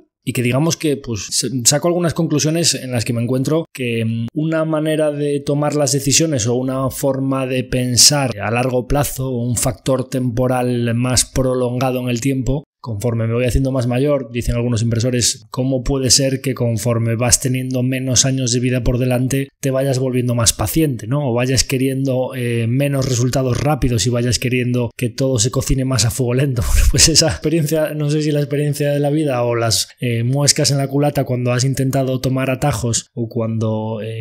has intentado obtener retornos rápidos, sin duda pues va haciendo que ese pozo de ese pensamiento a largo plazo vaya quedándose, ¿no? Pero no solo en cuanto a la inversión, voy a intentar hacer una serie de paralelismos aquí en ese pensamiento a largo plazo en lo que es la parte del episodio más sentimental o quizá más reflexiva en cuanto a la despedida de la temporada, y esa parte de pospon la recompensa porque entonces será para siempre, ¿no? Si realmente pospones la recompensa de verdad y no tienes prisa en que llegue, puedes obtener beneficios que realmente sean para siempre, duraderos, muy, muy, muy perennes y duraderos en el tiempo, incluso a nivel transgeneracional, ¿no? Más allá de lo que es tu persona, que es ese concepto del que hemos hablado aquí de convertirse en inmortal, que pues sea escribir un libro, sea plantar un árbol o sea grabar y publicar un podcast, pues oye, todo lo que pueda ser que cuando nos vayamos con los pies por delante quede aquí de nosotros y que para las generaciones posteriores tengan esa manera tuya de pensar ahí reflejada o esos aprendizajes, o que les puedas ahorrar tiempo enseñándoles algunas cosas en base a las experiencias que viviste tú, pues sin duda te convierten de alguna manera en algo más inmortal, ¿no? Entonces, por supuesto, a nivel de inversor, todo el tema de posponer la recompensa y el pensamiento a largo plazo está más que contrastado que tiene sus beneficios, ¿no? Ya no solo si hablamos a nivel de mercado, por lo general todas las estrategias inversoras que se basen en intentar obtener ganancias muy rápidas, está demostrado que a lo largo del tiempo tienen menos posibilidades de obtener buenos retornos a largo plazo, porque realmente el corto plazo es muy imprevisible y los resultados de una operación y la aleatoriedad de todos los agentes del mercado tomando decisiones juntos y todas esas mezclas entre decisiones racionales y comportamientos también bastante emocionales, pues te puede salir bien una vez o dos veces, pero en general vas a estar un poco a expensas de esa aleatoriedad, ¿no? Que no deja de ser un poco como ir al casino a apostar tu dinero a rojo negro, y creo que aquí estamos intentando jugar con nuestras cartas algo más marcadas, o digamos pues poner las posibilidades más a nuestro favor de hacer rentabilidades a largo plazo. Entonces, ya no solo en las decisiones de inversión o en incorporar esos grandes compounders a largo plazo y que tu ventaja competitiva sea el paso del tiempo, sino que incluso a nivel emprendimiento, el pensamiento a largo plazo, cuando nosotros seleccionamos empresas, los grandes procesos de generación de valor a largo plazo en las compañías, da igual que miremos Tesla o miremos Nvidia o miremos Amazon o miremos Microsoft, etcétera, las grandes compañías que han generado, o incluso pues podríamos ver compañías que quizá pesen menos en los índices pero que han sido grandes generadoras de valor en las últimas décadas, como puede ser las Monster o las Domino's Pizza, etcétera. En todos esos procesos, pues el caso de Bezos cuando montó Amazon.com vendiendo libros, o el caso de Elon Musk cuando estaba durmiendo en la fábrica, etcétera, o las más que de sobra conocidas historias de Steve Jobs en Apple a lo largo de toda su historia y de todo el proceso creativo que le llevó a convertir Apple en la compañía de tan éxito que es hoy. Pues en casi todos esos procesos hubo algún momento en el que la compañía estaba sacrificando los beneficios de corto plazo para obtener una mayor ganancia a largo plazo. Todo ese concepto que mencionamos aquí tantas veces de extender las redes, ese concepto de inframonetizar a corto plazo para ganar a los consumidores y que luego te conviertas en indispensable para ellos a largo plazo, suele pasar por un proceso en el que a corto plazo estás deprimiendo tus márgenes, en el que estás invirtiendo grandes cantidades de CAPEX que a corto plazo los inversores no ven bien, que estás invirtiendo en nuevas líneas de negocio que el mercado no tiene visibilidad sobre ellas y que probablemente en esas presentaciones trimestrales el mercado te castigue, y que luego terminan siendo probablemente, pues en algunos casos, los verticales que más valor tienen para el mercado. Caso de AWS de Amazon, o el caso de los nuevos lanzamientos de coches, o ahora la inteligencia artificial, robótica o software de Tesla. Pues muchos casos de Google con YouTube inframonetizándolo para que se convirtiese en el estándar de búsqueda de vídeo, o Google Maps siempre muy infrautilizada la carga de anuncios que tenían para ir poco a poco aumentando la carga de anuncios. Ahora lo que estamos viendo con Netflix, con el ad tier, pues muchos procesos de emprendimiento en los que no solo nuestra toma de decisiones al seleccionar las compañías y al ser muy pacientes y dejar que vaya pasando el tiempo, creo que en inversión está más que de sobra contrastado que el posponer la recompensa, pues aquel juego que hablábamos del niño que desde que es muy pequeñito, pues el que selecciona no tener una gominola hoy sino tener 2 mañana, esa forma de pensar de posponer la recompensa en inversión parece claro que no solo en mercados, en toma de decisiones, sino también en los procesos de emprendimiento está muy contrastado que posponer la recompensa termina ofreciéndote una recompensa muy superior. Pero luego yo me he encontrado con que ese mismo procedimiento, esa misma manera de pensar, por ejemplo, a mí en el deporte me parece que también tiene una aplicación. Yo aquí yo juego al golf, corro, voy al gimnasio, cuando hay nieve pues también subo a la montaña en invierno a hacer un poco de snowboard, etcétera. Mi familia siempre ha practicado deportes náuticos, en el caso de mi padre windsurf, mi hermano tanto surf, paddle surf como wind, etcétera, ¿no? O sea, pues en general no deportes de alto nivel, pero pues aficiones así pues o hobbies que nos gusta pues practicar cuando tenemos tiempo de manera más recurrente. En mi caso, como el golf tenía muy poquito consumo calórico, digamos, o solo caminas, pues la intensidad de correr y del gimnasio ha sido un buen complemento. Desde que yo jugaba hockey y patines de adolescente hasta posuniversidad que me puse a correr, pues realmente echaba en falta esa carga o esa quema calórica diaria. Y realmente pues me he ido encontrando con que yo ahora pues acabo de cumplir en diciembre 40 años, voy camino de 41, y me he encontrado con que en los últimos tiempos El gimnasio quizá, bueno, pues depende un poco el número de días que vayas y la carga. Yo ahora mismo levanto más press banca que cuando tenía 28 años, pero quizá en correr, pues el golf es más discutible, depende del tiempo que le dediques y tal, pero también hay un poco ese pensamiento a largo plazo, no pienses en este golpe, sino también en el hoyo, en la partida, en tu época, qué tal ha sido eliminar la aleatoriedad de los retornos de esa época, de si te levantaste con el pie izquierdo o derecho, que el equilibrio, el clima, muchos eventos que te deben hacer aislarte de lo que es ese resultado concreto y mirar un poco más la tendencia de largo plazo. Pero, por ejemplo, en correr, soy corredor desde que tenía 28 años, con más o menos frecuencia. En el posponer la recompensa, por lo general en el deporte, todo el mundo, claro, pues si no me pongo a correr, bueno, pues tengo un 10.000, me apunto a una carrera dentro, venga, pues a ver si bajo de 50 en ese, me pongo a entrenar tal, o bueno, estamos en marzo, la operación bikini, voy a empezar el gimnasio y pues no, es que para mayo, junio tengo que estar ahí más definido, tengo que hacer tal bíceps o tanto de pecho o tanto de sentadilla y tal. Por lo general esas dinámicas de querer la recompensa a corto plazo, de intentar obtener ese beneficio rápido, es exactamente lo mismo que el trading en la inversión, es exactamente lo mismo que pues me pongo a invertir y voy a la compañía de moda que más está subiendo, a la criptomoneda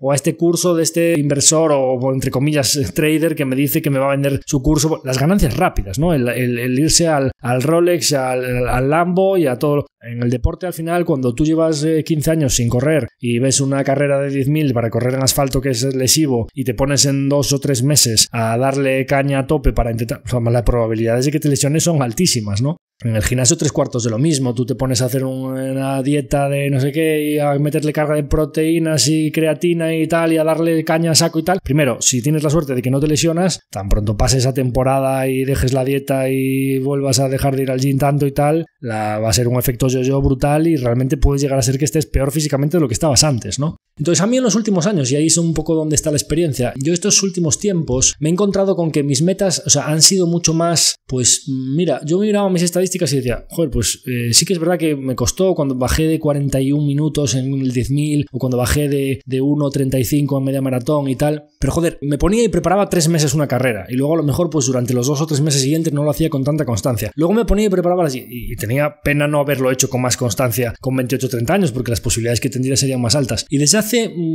ahora estuve un poco parado porque tuve una fascitis plantar, etcétera, pero antes, en los últimos año y medio así, hasta finales de 2023, mi planteamiento fue, vamos a hacerlo de manera rutinaria, o sea, vamos a incorporarlo como un hábito. Mi único objetivo, por supuesto, irán viniendo carreras por el camino y está bien tener metas a corto plazo para mantenerse motivado, pero mi único objetivo durante el último año ha sido correr 200 kilómetros al mes, ¿de acuerdo? 200 kilómetros es una cifra no muy alta para el que corre muy habitualmente, que hay gente que mete carga de 70, 90 kilómetros a la semana, todos los 6 días a la semana, una media de 10 o 15 kilómetros, pues te da entre 60 y 90 kilómetros, y yo me planteo un objetivo pues más moderado, con un niño, con una carga de trabajo importante, etcétera, pues 3 o 4 días por semana, una media de 12 kilómetros más o menos, o entre 12 y 15, cuando hago una tirada un poco más larga te aumenta la media, si hago un 18 o 20 kilómetros, pero al cambio un día de series pues hago un poquito menos, ¿no? 50 kilómetros de media a la semana, que son 200 al mes. Pero el objetivo es que yo esté un año entero manteniendo 200 kilómetros al mes, es decir, que ese sea el hábito. No preparo, de repente hago 250 kilómetros este mes y 250 el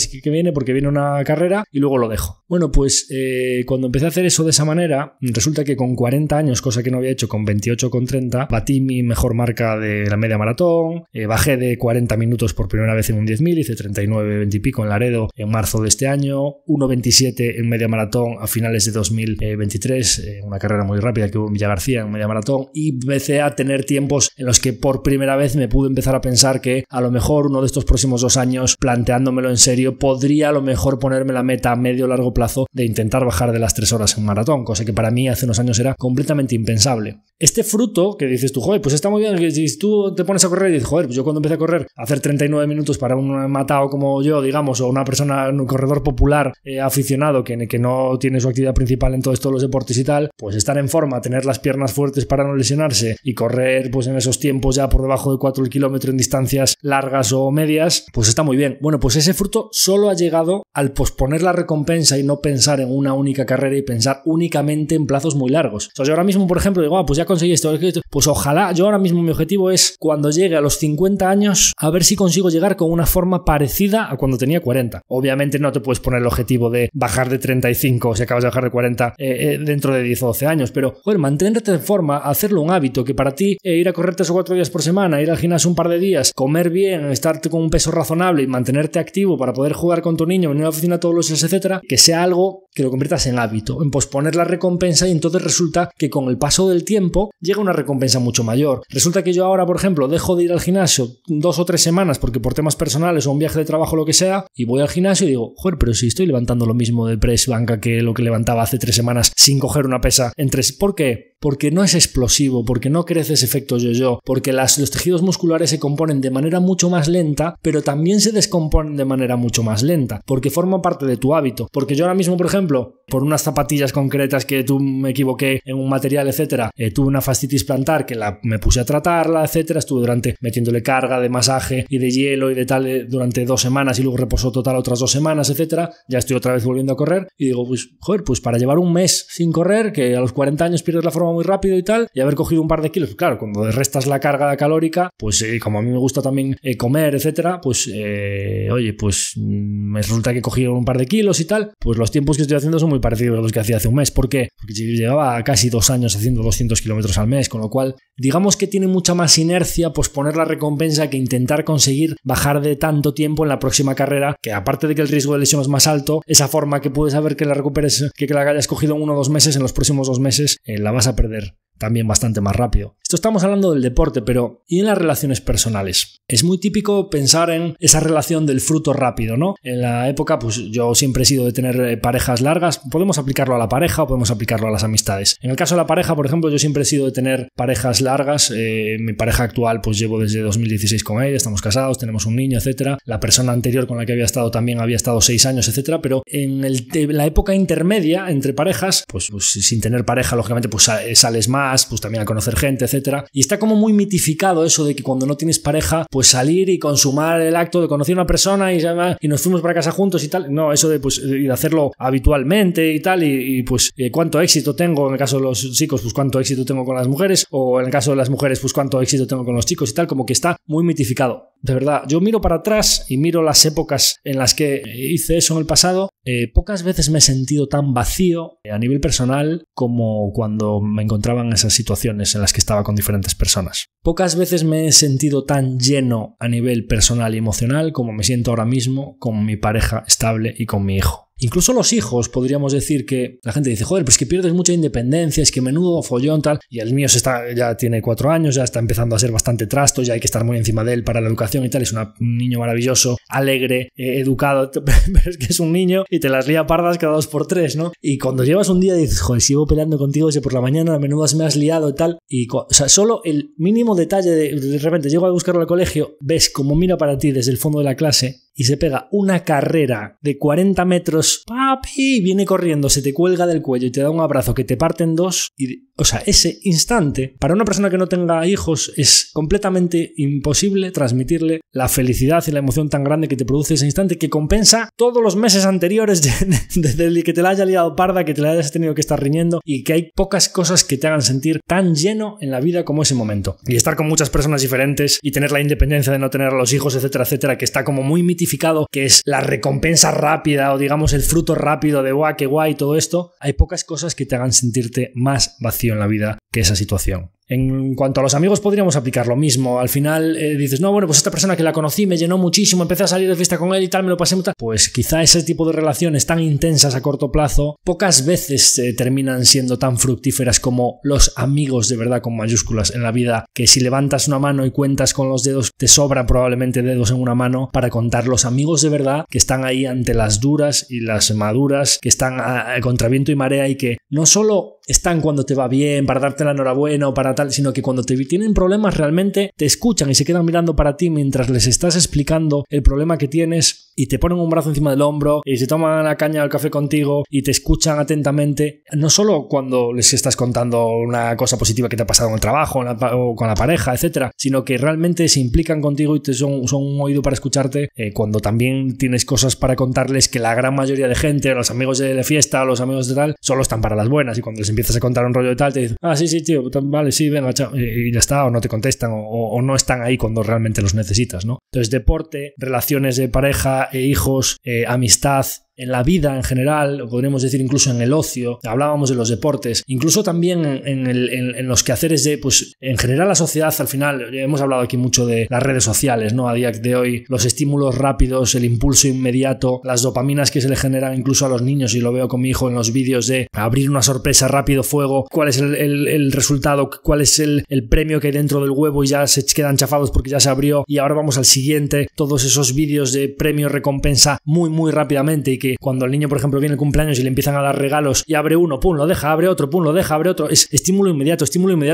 pero eso no es educar a los niños pensando en el largo plazo y en posponer la recompensa, ¿no? Incluso podríamos decir que las tomas de decisiones en el ocio de la gente, sea a nivel de sustancias, me da igual, el café, las drogas de curso legal tipo medicinas, pastillas, ansiolíticos, lo que sea, el tabaco, el alcohol, las drogas, etcétera. Al final el ser humano cuando recurre a una sustancia, está buscando el impulso inmediato, ¿no? Está buscando el, no, mira, me da igual que me haya ido bien o mal en el trabajo este día, me da igual que esté con mi mejor amigo, que me escuche o que no, etcétera, pues estoy con tal, y lo que quiero es hoy me lo voy a pasar bien, me gusta el concierto que estoy viendo o no, porque vía alcohol, vía tabaco, vía la sustancia o vía la droga, lo que sea, me voy a pasar un buen rato porque si no es real, lo voy a generar esa situación, ¿no? O sea, hoy sí o sí, ¿qué viene después de ese impulso inmediato y de esa recompensa a corto plazo sí o sí? La depresión, viene la resaca, viene el vacío, porque has traído a valor presente la recompensa futura que hubieses tenido más tranquilamente si te hubieses ido un poco antes para casa, si no hubieses tenido ese impulso irreal, o si hubieses simplemente pues estado con tu buen amigo. Decía cuando falleció Chandler, el de Friends, que pues salieron muchas entrevistas de él, ¿no? Que salía un poco contando pues todas las fases que había tenido con su experiencia con las drogas y tal, y había una entrevista en la que decía, bueno, en una de las épocas en las que había estado sereno, digamos un poco sober, ¿no? O sea, que no había bebido, sobrio, pues se contaba que cuando tu cerebro durante tanto tiempo se acostumbra a que la intensidad tan alta del alcohol y las drogas de high de manera permanente, cuando tú le tienes que enseñar a tu cerebro que lo normal con tu relación con tu pareja, con el trabajo, con tus amigos, con tus hijos, etcétera, es tan solo medium, el cerebro como que a corto plazo, cuando estás intentando desintoxicarse, pues echa de menos todos esos impulsos tan fuertes de manera inmediata, pero que con el paso del tiempo, cuando el cerebro va normalizando esa situación, resulta que hay impulsos tipo medium, pero que son naturales y que son reales, que los terminas valorando muchísimo más que el high de manera artificial, ¿no? Entonces hablábamos del deporte, hablábamos de las relaciones, hablamos de la vida en general. Pues poner la recompensa, en mi caso particular, por ejemplo, pues en decisiones del trabajo, relaciones personales, etcétera, ha habido varios momentos cruciales en los que yo, por ejemplo,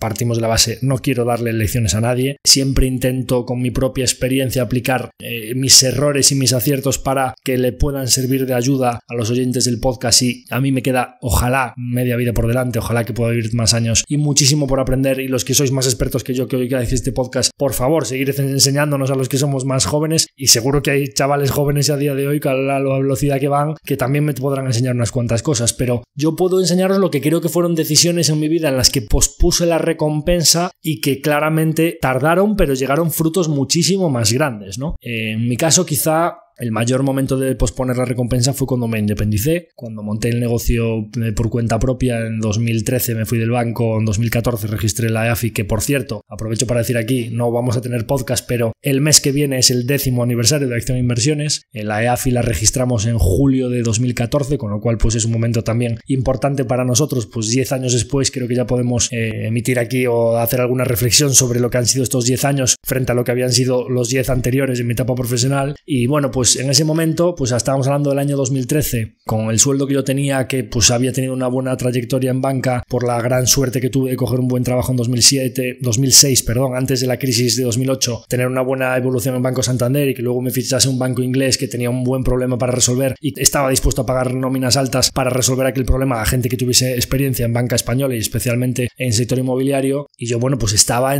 para chavales de 27, 28 años en Madrid en 2013, con la que aún pelaba la crisis de 2008, sector inmobiliario como estaba y tal, en la crema de lo que, digamos, auténtico privilegiado a nivel de calidad de vida, salario, etcétera, etcétera, ¿no? Mis compañeros me miraban con cara de marciano, yo lo he explicado aquí en varias ocasiones, pero ¿a dónde vas tú con el sueldo que tienes a montarte de autónomo, que no tienes ni cartera de clientes todavía, que vas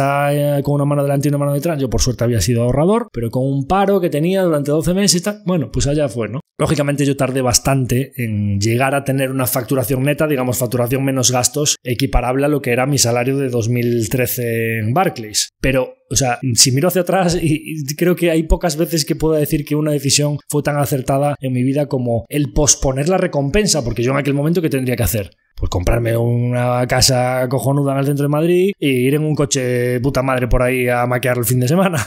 Y yo lo que hice al revés. Yo había vendido mi coche,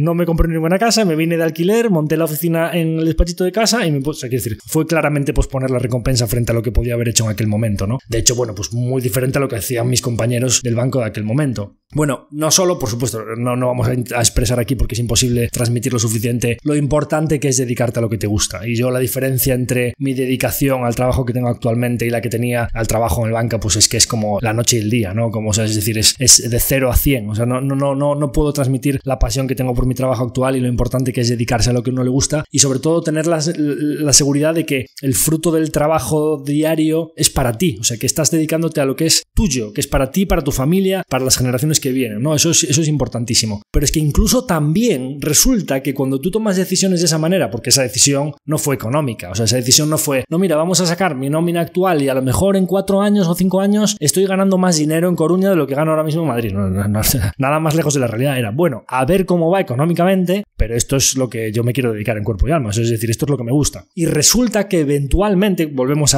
cerramos el círculo de cuando las empresas posponen la generación de beneficios a corto plazo porque pues creen que hay una línea de negocio que dentro de X años le puede... Pues resulta que eventualmente, económicamente, también termina siendo mejor. Aunque no sea a lo mejor el motivo por el que yo tomé la decisión en un origen, ¿no? Pero todo va, digamos, entrelazado en el posponer la recompensa, porque al final pues estamos hablando de que 10 años después, esa decisión ahora se muestra acertadísima cuando en aquel momento se mostraba como muy, muy, muy controvertida, ¿no? ¿Y qué estamos haciendo ahora? Bueno, pues yo ahora diría, bueno, pues ahora ya sí, ahora ya me quedo ahí, pues que el fondo vaya yendo, las compounders, una cartera que dé poco que hacer, un negocio como la gestión de activos escalable, me quedo en una oficinita como la que estoy, no contrato más personal, pues justo lo contrario, estoy más focalizado que nunca en que la cartera siga mejorando, ya puedo comunicar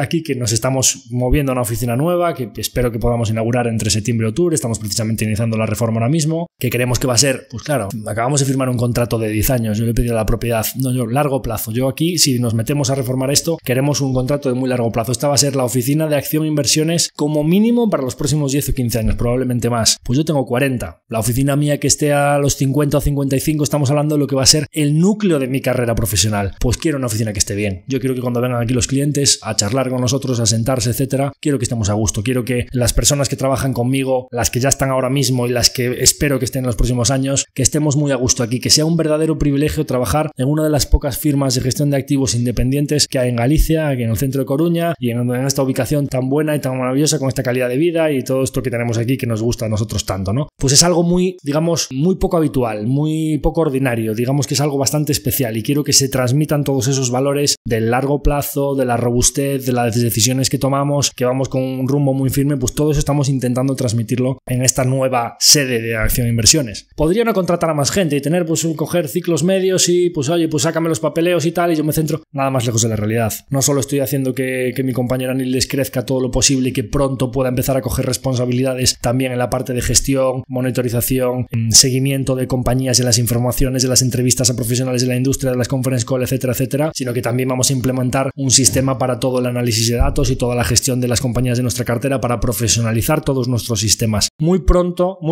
todas sus partes más burocráticas, administrativas y demás, se las empezará a ceder a una tercera persona que la iremos formando para que también sea nuestro perfil, digamos, de back office y que nosotros no vamos a ser nunca 50 personas en nuestro equipo. pero pues queremos ser un equipo de 4 o 5 personas muy bien formado, muy bien enfocado en el cliente y con mucho foco en la cartera y en nuestras inversiones en los próximos años, y que pues esas 4 o 5 personas puedan llevar 10, 20 o 200. Es decir, la escalabilidad del negocio no la vamos a querer perder nunca. Pero para mí es importante que esto no sea un proyecto unipersonal. Esto sí quiero que sea un proyecto de crecimiento de equipo, que estemos muy a gusto en una oficina, con flexibilidad. Yo les digo, pues bien, cuando quieras a la oficina, con el trabajo esté hecho, adáptate, búscate. Están muy contentos, les encanta. Lo que hacemos en el día a día es algo bastante diferencial, creo que lo que nosotros estamos intentando ofrecer. Y sin duda, nueva oficina, formar a nuevo personal, pensar a 10 o 15 años vista, para mí ahora mismo, que podría tener pues, un nivel de vida muy bueno, venir allá a media jornada a la oficina, a echar unas horitas y tal, pues vuelve a ser posponer la recompensa, porque estoy invirtiendo otra vez en el negocio, en el equipo y en lo que creo que va a ser el negocio de cuando yo tenga 50 o 55 años, como cuando tenía 28 pensaba en dónde querría estar cuando tuviese 40, ¿no? Entonces, en general, hemos hablado de inversión, hemos hablado de deporte, hemos hablado de relaciones personales y ahora hemos hablado de decisiones de posponer la recompensa en la vida, aplicado a lo que puede ser una trayectoria profesional, pero creo que en las relaciones personales, en los hijos, en las aficiones, en los hobbies, en el deporte, en todo lo que es importante para el equilibrio, eso de que es quizá tan difícil de alcanzar en la vida, tener un nivel de vida bueno en el que pues soy ahorrador, pero tampoco me voy a ir del más rico a la tumba con todo el dinero. Joder, tienes que saber disfrutarlo, hazte ese viaje con tu mujer, o, oye, pues lleva a los niños a tal sitio, oye, pues joder, disfruta con este amigo, vete a tal, o te gustan estos grupos de música, pues vete a esos conciertos, porque luego a lo mejor no vas a poder volver a verlos. Entonces, esa palabra que para mí es tan importante, que es tan difícil de alcanzar, ese equilibrio, alcanzar el equilibrio en la vida, creo que sin duda depende de que en algunos momentos importantes, en algunos cruces de caminos, pospongamos la recompensa. Y os animo a que pospongáis la recompensa, porque si lo hacéis, sin duda será para siempre.